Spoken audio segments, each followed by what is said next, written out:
Hello everyone, welcome to another class of your accountancy. अब तक हम लोग नॉमिनल रियल अकाउंट्स और पर्सनल अकाउंट्स के बारे में पढ़ चुके हैं and what is nominal account ये भी हम देख चुके हैं। अब हम देखते हैं इसके रूल्स क्या है, इसको डेबिट या क्रेडिट करने के इसके रूल्स क्या है। क्योंकि हमने पहले देखा था पर्सनल अकाउंट में debit the giver credit, debit the receiver credit the giver करके। इसी तरह से हमने फिर इम्पर्सनल अकाउंट में देखा debit what comes in credit what goes out. अब हम देखते हैं इसके रूल्स, नॉमिनल अकाउंट के रूल्स क्या है। नॉमिनल अकाउंट के रूल्स है debit all expenses and losses, credit all incomes and gains. जिस तरह से हमने पहले रूल देखा था उसी तरह से यहाँ पे भी रूल है कि debit all expenses and losses, जितने भी खर्चे होते हैं उन सबको डेबिट करना चाहिए एंड जितने नुकसान हो रहे हैं या खर्चे हो रहे हैं उन सबको डेबिट किया जाता है एंड जितना भी इनकम हो रहा है या गेन्स और प्रॉफिट्स हो रहे हैं इन सबको क्रेडिट किया जाता है। एंड इसका एक्सप्लेनेशन अब हम थोड़ा सा और नीचे देखते हैं। Assuming wages are paid, then wages account will be debited because it is an expense. Against assume that commission is received, the commission account is credited and it is an income. यहाँ पे क्या किया जाता है, मान लीजिए हमने किसी को ऑर्गेनाइजेशन ने वेजेस पे किए हैं तो वेजेस अकाउंट विल बी, चूंकि ये एक एक्सपेंसेस है तो इसीलिए इसको हम डेबिट करेंगे। If wages are paid to Mohan then Mohan's account debited to wages account. तो इस तरह से इसी तरह से कुछ अगर इनकम हो रहा है देन कमीशन मिला है तो commission account is credited.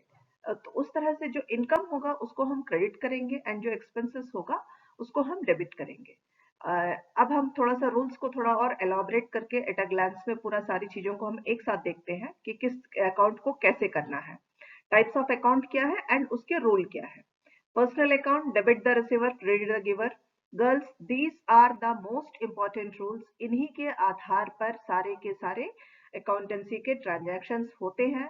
So keep it in mind कि ये आपको हमेशा याद रहने चाहिए। इसी के आधार पर ही पूरा का पूरा अकाउंटेंसी चलता है।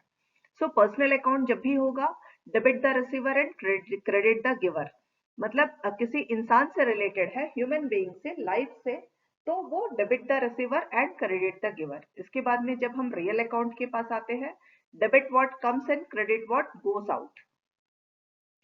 इसके बाद में जब हम नॉमिनल अकाउंट में आते हैं, debit all expenses and losses, credit all incomes and gains.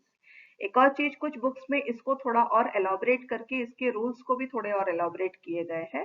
If you are going through the other books also that is also good, but the basic rules are these three which you have to follow all the time. इन तीनों rules को अच्छे से याद रखिएगा girls. अब हम आगे देखते हैं मॉडर्न और American system of accounting. According to this system, accounts are divided into 5 categories, which are assets account, liabilities account, capital account, expense or losses account, and income and revenue account. जब हम modern American system पे आते हैं, वो तो था हमारा traditional account जिसपे हमने 3 तरह से डिवाइड किया हुआ था। और अगर अगर हम मॉडर्न अकाउंट में आते हैं तो जितने भी पूरे अकाउंटिंग के जितने भी रिकॉर्डिंग के सिस्टम्स है उसको पूरे को पूरे 5 अकाउंट्स में डिवाइड किया गया है, जिसमें सबसे पहला है एसेट्स अकाउंट, दूसरा है लाइबिलिटीज अकाउंट, तीसरा है कैपिटल अकाउंट, चौथा है एक्सपेंसेस और लॉसेस अकाउंट एंड पांचवा है इनकम और रेवेन्यूज अकाउंट। अब देखते हैं एसेट्स अकाउंट। एसेट्स अकाउंट में कौन कौन सी चीजें आती है वो हम देखते हैं। एसेट्स अकाउंट में आपका आएगा land, building, plant, machinery, furniture, cash, ये सारी चीजें जो होती हैं वो एसेट्स अकाउंट में आती है। लाइबिलिटीज अकाउंट में क्रेडिटर्स, लोन्स, आउटस्टैंडिंग एक्सपेंसेस, ये सारे लाइबिलिटीज अकाउंट में होंगे because you have to pay them back. Then the capital account is capital interest, drawings made, etc. are coming under the capital account. ये सब सारी चीजें, capital interest होगा, जो कैपिटल पे जो इंटरेस्ट आ रहा है, या ड्राइंग्स, जो ओनर है वो अपने पर्सनल खर्चों के लिए अमाउंट्स जो ड्रॉ करता है, दीज आर ऑल ड्राइंग्स। तो ये सारे कैपिटल अकाउंट्स में चले जाते हैं। देन रेवेन्यू अकाउंट, मतलब जो इनकम आ रहा है, ऑर्गेनाइजेशन कोई भी बिजनेस करता है तो they are getting some income, so that income is also known as capital revenue income, revenue account. तो यहाँ पे होगा sales, interest received, discount received, etcetera, ये सारी चीजें जो है रेवेन्यू अकाउंट में होगी। Then we are coming to expense account. Salaries है, वेजेस है, रेंट है, एडवर्टाइजमेंट है, जितने भी खर्चे आते हैं ऑर्गेनाइजेशन के, all these are expense account. And अब इनके हम देखते हैं रूल्स क्या है। रूल्स फॉर डेबिट और क्रेडिट ऑफ एसेट्स।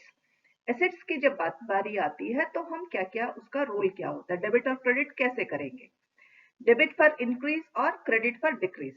एसेट्स में जब इंक्रीज होता है तो वो डेबिट हो जाता है, एंड एसेट्स में जब डिक्रीज होता है तो वो क्रेडिट हो जाता है। इसका आगे जाकर के हम इसको और डिटेल में और अच्छे से भी मैं आपको कुछ एग्जांपल्स के साथ समझाऊंगी। Presently you just go with this. तो इतना भी अगर आप याद रखते हो that is more than enough. जैसे डेबिट फॉर इंक्रीज और क्रेडिट फॉर डिक्रीज। जिस तरह से अगर एसेट्स में बढ़ गया, मान लीजिए कुछ किसी ने कुछ एक्स्ट्रा एसेट खरीदा है तो वो डेबिट हो जाएगा, एंड अगर एसेट कुछ बेच दिया जाता है या कुछ चला जाता है assets, then that will be credited. Then when liabilities comes, एक चीज यहाँ ध्यान दीजिएगा, एसेट्स का जो होगा उसी का उल्टा होगा लायबिलिटीज में। Credit for increase and debit for decrease. Assets में हमने डेबिट किया था इंक्रीज के वक्त, यहाँ पे लायबिलिटीज में इंक्रीज के वक्त हम क्रेडिट करते हैं। इसी तरह से जब डिक्रीज होता है तो एसेट्स में हमने क्रेडिट किया था, यहाँ पे डेबिट करते हैं। सो एक अगर आप तालमेल बैठा करके याद रखना चाहते हैं तो एसेट्स में जो आता है उसका उल्टा होता है लायबिलिटीज में। लायबिलिटीज में क्या है, credit for increase and debit for decrease. Then it comes to capital, credit for increase and debit for decrease. यहाँ पे भी सेम वैसा ही है, क्रेडिट फॉर इंक्रीज, कैपिटल जब इंक्रीज होता है तो क्रेडिट कीजिए because the business is owing money to the owner.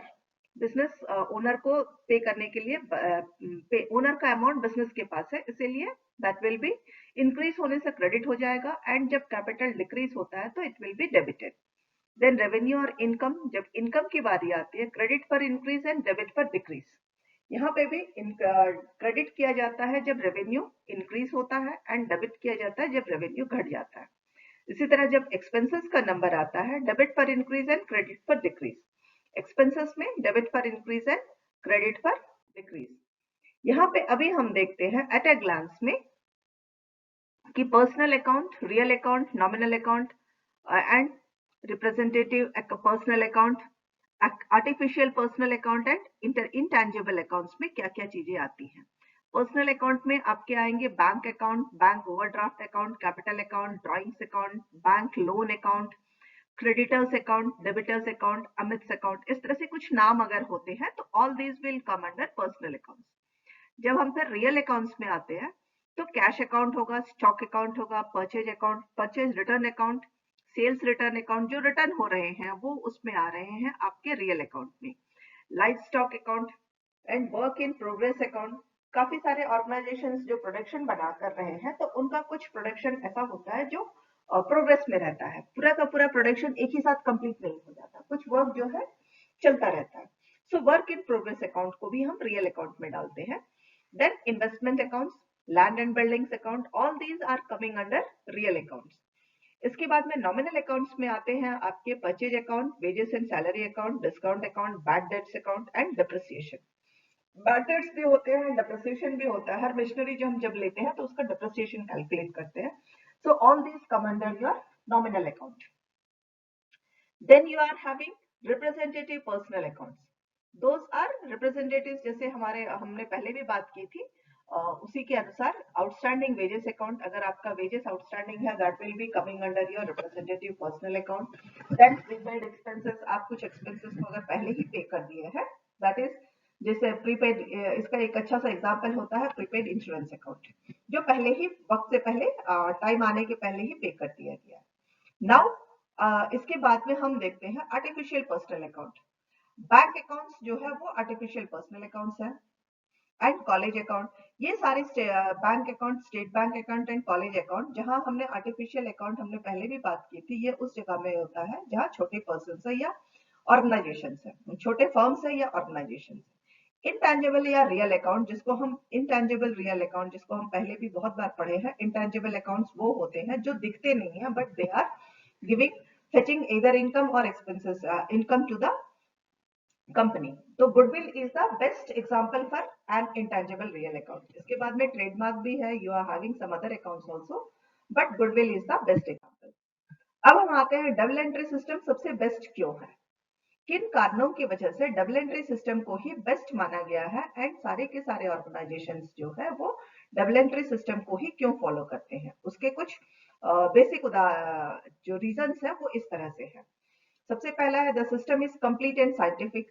ये एकदम साइंटिफिक तरीके से प्रूव किया हुआ कंप्लीट सिस्टम है, इसीलिए इसे फॉलो किया जाता है। Then the next is information about any transaction can be obtained any time in this system. इस सिस्टम से किसी भी ट्रांजैक्शन के बारे में अगर इंफॉर्मेशन चाहिए तो कभी भी बहुत आसानी से इसको निकाला जा सकता है। There is least possibility of fraud in this account. इस सिस्टम में क्या है कि जो फ्रॉड होते हैं या धोखाधड़ी होती है वो बहुत कम होने के चांसेस होते हैं। ऐसा नहीं है कि इसमें नहीं होते, people are there who can do in this also, but there is the least possibility, सबसे कम चांसेस होते हैं यहाँ पे धोखाधड़ी करने के। Then arithmetical accuracy can be checked in this system. क्योंकि यहाँ पे ट्रायल बैलेंस के थ्रू हम अर्थमेटिकल एक्यूरेसी को चेक कर सकते हैं। कहीं मान लीजिए गलती से अकाउंट में कुछ नंबर्स अगर फिगर्स गलत लिखा गए हैं तो उसका अर्थमेटिकल एक्यूरेसी बहुत इजीली चेक किया जा सकता है, because we are preparing trial balance here and trial balance का रूल है debit and credit side should be equal. तो दोनों अमाउंट्स तो यहाँ चेक करना थोड़ा सा इजी हो जाता है। Then various account books are used so as to carry proper accounting work। अलग अलग तरह के अकाउंट बुक्स यूज किए जाते हैं। यहाँ एक ही तरह के अकाउंट में सब जगह सब सारी चीजों को डाला नहीं जाता है, हर किसी के लिए अलग अलग अकाउंट बुक्स यूज किए जाते हैं, तो जिसकी वजह से अकाउंटिंग के जो काम है जो वो बहुत प्रॉपर तरीके से होता है। So these are the reasons why double entry system is followed. Books of accounts under double entry system. अब हम देखते हैं डबल एंट्री सिस्टम में किस किस तरह के बुक्स होते हैं। मेमोरेंडम, सबसे पहला बुक होता है मेमोरेंडम और waste book. The book in which all transactions in a day are noted is known as day book. Rough book, journal entries are passed from this book. सबसे पहले क्या किया जाता है, एक बुक रखते हैं जिसको रफ बुक भी कहा जाता है या डे बुक भी कहा जाता है। उसमें रोज जितने भी ट्रांजैक्शंस होते हैं इन सबको एंटर कर दिया जाता है। उसके बाद में उसी के आधार पर जर्नल एंट्रीज को फिर पास किया जाता है। इसी बुक में जर्नल एंट्रीज को पास किया जाता है, नॉट इसके आधार पर इस बुक में ही जर्नल एंट्रीज पास की जाती है। Then comes the books of original entries. उसके आधार पर जर्नल एंट्रीज जो किए गए हैं उसके बाद में ओरिजिनल एंट्रीज में सारे बुक्स को ट्रांसफर किया जाता है। The book in which all entries are written serially and date-wise are called books of original entries. Entries are made in these books from waste book, but small businessmen make direct entries in the ledger from this book. Actual में क्या किया जाता है कि जब original books में आते हैं तो सीरियली डेट वाइज सारे बुक्स के एंट्रीज को जर्नल एंट्रीज से पास किया जाता है एंड इसको ओरिजिनल एंट्रीज बोलते हैं, डेट वाइज किया जाता है। Then they come for the ledgers.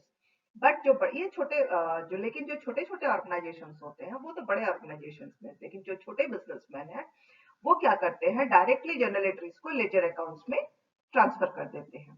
तो these are the books which are used for double entry system. यहाँ पे हमारा डबल एंट्री सिस्टम खत्म हो रहा है, लेकिन इसका डिटेल में हम आगे और देखते हैं। नेक्स्ट वीडियो से हम अगले नेक्स्ट चैप्टर पे जाते हैं। इस वीडियो को बहुत ध्यान से देखिएगा girls, because you have lots of going to be know lot of new things and बहुत अच्छे से इसको समझना जरूरी है। तो बहुत ध्यान से देखिएगा। Thank you girls.